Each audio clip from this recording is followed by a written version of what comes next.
Welcome friends. ওএসএমএসে আপনারা already দেখেছেন নভেম্বরের 3 তারিখ পর্যন্ত ওয়েবসাইটে একটু কাজ হচ্ছে, তারপর স্যালারি টেবিল খুলবে। কিন্তু যে আপডেটগুলি আসছে সেগুলি না জানলে আপনি নভেম্বর 2020 স্যালারি সাবমিট করতে পারবেন না, এবং অত্যন্ত গুরুত্বপূর্ণ আপডেট রয়েছে। একটু ভিডিওটি মন দিয়ে শুনুন। প্রথম কথা হচ্ছে, স্কুলের মেলে এতদিন যে ওটিপি আসতো, আর স্কুলের মেলে ওটিপি আসবে না। তাহলে কোথায় ওটিপি আসবে না? ওটিপি আসবে হেড অফ দ্য ইনস্টিটিউশন, তার মেল এবং মোবাইল নাম্বারে। আগামী দিনে মেলেতেও ওটিপিটা বন্ধ হয়ে যাওয়ার সম্ভাবনা রয়েছে, শুধু এইচএম এর মোবাইল নাম্বারে ওটিপি আসবে। এবার এখানে এইচএম মানে এইচএম বা টিআইসি যিনি আছেন, এবং অফিসিয়ালি যিনি টিআইসি আছেন, তার মেলেতেই আপনার ওটিপি যাবে। অর্থাৎ স্কুলের মেলেতে কোনো ওটিপি যাবে না।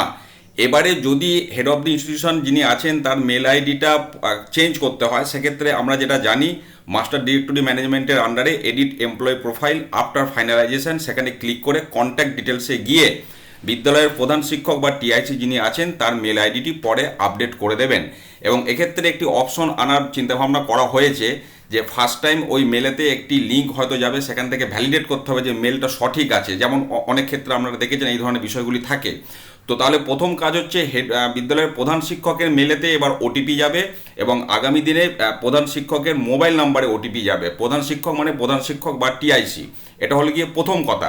এবার যদি এমন হয় যে প্রধান শিক্ষকের মেল আইডিটি হয়তো ভুল আছে, কারেকশন করা হয়নি, বা মেল আইডি দেওয়াও নেই, এমনটাও হতে পারে, তাহলে সেক্ষেত্রে আপনারা লগ ইন করতে পারবেন না। তখন আপনাদের কিন্তু ডিআই অফিসে যোগাযোগ করে সেই মেল আইডিটি কারেকশন করতে হবে, ডিডিও এন থেকেই সেটা করতে হবে, কারণ তখন আপনি লগ ইন করতে পারছেন না। এটা হলো প্রথম কথা। এরপরে যে বক্তব্যটা আসছে সেটা হচ্ছে, যে সমস্ত বিদ্যালয়ে কোনো প্রধান শিক্ষক এই মুহূর্তে নেই, বা অফিসিয়ালি কোনো টিআইসি নেই, অফিসিয়ালি কথাটা ভালো করে মানে বুঝবেন, বা অনেক জায়গায় এমনও আছে মাল্টিপল টিআইসি রয়েছেন, অফিসিয়ালি ডেজিগনেশন শো করছে অনেকের, বহুজনের টিআইসি শো করছে, বা এখানে ডেজিগনেশন প্রধান শিক্ষক বলে কেউ নেই বা টিআইসি বলে কেউ নেই, তারা কিন্তু এবারে এই মুহূর্তে স্যালারি সাবমিট করতে পারবেন না। খুব মন দিয়ে শুনুন, তারা কিন্তু স্যালারি সাবমিট করতে পারবেন না। বা যে সমস্ত বিদ্যালয়গুলি salary running only by guest teacher, তাদের ক্ষেত্রেও কিন্তু যিনি সিনিয়র মোস্ট তাদেরকে টিআইসি করতে হবে, আদারওয়াইজ স্যালারি সাবমিট করতে পারবেন না। এবার তাহলে এবার কি করবেন? যাদের এখন ডেজিগনেটেড টিআইসি নেই, তাহলে আপনাদেরকে এমসি রেজুলেশন করে সেই রেজুলেশনের কপি নিয়ে গিয়ে ডিআই অফিসে যোগাযোগ করে ডিডিও এন্ড থেকে বা ডিআই অফিসের এন্ড থেকে একজনকে টিআইসি করতে হবে। এখানে টিআইসি ডেজিগনেশন সাবমিট হলে তখন সেই টিআইসির মেলেতে কিন্তু ওটিপি যাবে। কাজে এই বিষয়টি খুব ভালো করে বুঝুন। যদি বিদ্যালয়ে অফিসিয়ালি কোনো টিআইসি না থাকে বা এইচএম না থাকে, তাহলে কিন্তু লগ ইন করতে পারবেন না। সেক্ষেত্রে ডিআই অফিসে যোগাযোগ করুন ইমিডিয়েট, এবং সেটা আপনার এমসি রেজুলেশন করে যেমন যেমন প্রসেস, সেই প্রসেসে ডিআই অফিসে সাবমিট করে, তাহলে ডিআই অফিস থেকে একজনকে টিআইসি করে দেবে, যাকে আপনারা বলবেন। তো তখন তার মেলেতে ওটিপি যাবে। এরপর আপনার যেটা বললাম যে ডিআই অফিসে যোগাযোগ করতে হবে।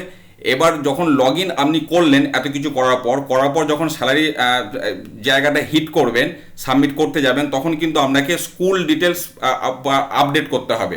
এবার এখানে আপডেট স্কুল প্রোফাইলের মধ্যে মেন যে দুটি অপশন রাখা হয়েছে, যে আপনার বিদ্যালয়ে হায়ার ক্লাস এবং লোয়ার ক্লাস, এই দুটিকে কিন্তু সেপারেটভাবে এন্ট্রি করতে হবে। অর্থাৎ আপনার বিদ্যালয়ে যতগুলি ক্লাস রান করছে, মিনিমাম ক্লাস যদি হয়তো উচ্চ মাধ্যমিক স্কুল হয় 5 থেকে, তাহলে আপনাকে লোয়ার ক্লাস 5 দিতে হবে, হায়ার ক্লাস 12 দিতে হবে। বা যদি আপার প্রাইমারি স্কুল হয়, লোয়ার ক্লাস 5, আপার ক্লাস 8। আর যদি মাধ্যমিক স্কুল হয়, লোয়ার ক্লাস 5, আপার ক্লাস 10। এবং স্কুলের যে অ্যাড্রেস আছে সেই অ্যাড্রেস সঠিকভাবে আপডেট করতে হবে। এবং লগ ইন করার পর একটা কথা বলে রাখছি, প্রত্যেক টিচারের অ্যাড্রেস এবং যাবতীয় যা ডিটেলস আছে, সাবজেক্ট থেকে শুরু করে অন্যান্য, এগুলি কিন্তু যথাযথভাবে আপডেট করে নিন, কারণ আগামী দিনে হয়তো আর আপডেট করার সুযোগ নাও পেতে পারেন, বা এগুলি আপডেট না করলে কিন্তু সমস্যা হবে। কাজে এই বিষয়গুলি কিন্তু অত্যন্ত গুরুত্বপূর্ণ। হয়তো আগামীকাল বা তার পরের দিন থেকে আপনার ওএসএমএস এর লগ ইনটা খুলে যাবে, কিন্তু খুলে গেলেও অনেকে স্যালারি সাবমিট করতে পারবেন না যদি এই সমস্যাগুলি আপনার বিদ্যালয়ের ক্ষেত্রে থেকে থাকে। কাজে এগুলিকে অবশ্যই সংশোধন করুন, এবং যা যা পদক্ষেপ আমি যেভাবে বললাম সেভাবে কাজটি করে রাখুন। নাহলে নভেম্বর 2020 স্যালারি সাবমিশন করতে গিয়ে কিন্তু আপনারা সমস্যায় পড়বেন। ভালো থাকুন, সুস্থ থাকুন, ধন্যবাদ।